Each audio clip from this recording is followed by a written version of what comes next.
আমরা আমাদের সাধ্যমতো চেষ্টা করছি। আমাদের স্টেশন মাস্টার যিনি আছেন ওনারা লোকবল দিয়ে সবাই চেষ্টা করছে যে স্টেশনটি পরিষ্কার পরিচ্ছন্ন রাখার জন্য, এবং একই সাথে স্টেশন যাতে একেবারে কালো বাজারি টিকিট যারা চোরাচালান টিকিট কালোবাজারিতে যারা যুক্ত আছে তাদের থেকে সাধারণ মানুষ যাতে মুক্ত থাকতে পারে সেই বিষয়ে আমরা উপজেলা প্রশাসন তাদেরকে সাহায্য করছি। আমাদের গত আইনশৃঙ্খলা মিটিংয়ে উপজেলার যে আইনশৃঙ্খলা মিটিং সেখানে সিদ্ধান্ত অনুযায়ী যে আমরা প্রত্যেক নাগরিক যাতে নির্বিঘ্নে তারা নিজের টিকিট নিজে কেটে তা নির্বিঘ্নে ভ্রমণ করতে পারে সেই বিষয়ে আমরা বদ্ধপরিকর। তো আজকে 5 তারিখ এখান থেকে ঠিক 10 দিন পূর্বে আমরা বিভিন্ন জায়গায় মাইকিং করেছি যে কেউ কালোবাজারির টিকিট কেউ নেবেন না, এবং যে টিকিট কালোবাজারি করবে তাকে আইনের হাতে তুলে দিন।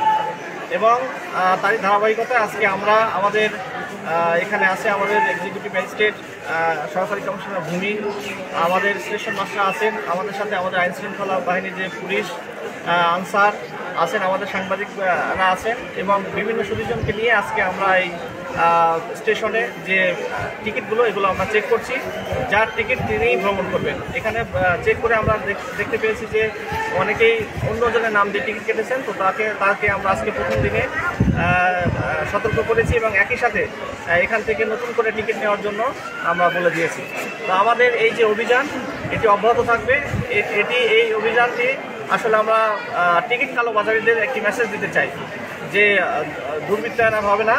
এখানে মানুষ যাতে নির্বিঘ্নে অনলাইনে প্রতিদিনের টিকিটটা যাতে মানুষ সহজে পেয়ে যায় সেই বিষয়ে উপজেলা প্রশাসন সোচ্চার আছে, এবং যারা কালোবাজারি করে টিকিট কালোবাজারি তাদেরকে আইনের হাতে তুলে দেন, আমরা অবশ্যই তাদেরকে ব্যবস্থা গ্রহণ করব। আমি স্টেশন মাস্টারকে আমি বলবো আপনি আপনার লোকবল দিয়ে এখানে যারা আছে এখানে যারা উপকারভোগী তাদেরকে সুন্দরভাবে সেবা দিবেন, এবং একই সাথে এই পরিবেশটা যাতে বজায় থাকে সেজন্য আপনি সোচ্চার থাকবেন। ধন্যবাদ সবাইকে।